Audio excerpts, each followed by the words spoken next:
विनायक काशीराम धांडे, अकोला जिल्ह्यातील अकोट तालुक्यातील इदलापूर या छोट्याशा गावचा रहिवासी.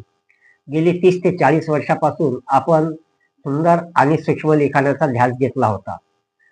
त्याची दखल आपल्या देशाचे माजी राष्ट्रपती डॉक्टर एपीजे अब्दुल कलाम आणि माजी राष्ट्रपती प्रतिभाताई पाटील यांनी घेऊन आज इंडिया बुक ऑफ रेकॉर्डनी सुद्धा आपल्या या सूक्ष्म लिखाणाची दखल घेतली आणि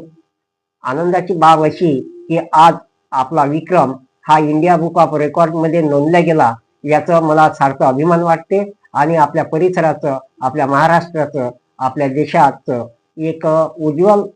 झाल्यासारखं मला वाटते आणि हाच आनंद घेऊन मी पुन्हा काहीतरी करण्याचा माझा मानस आहे आणि ते मी निश्चितच करेल असं या प्रसंगी बोलतो.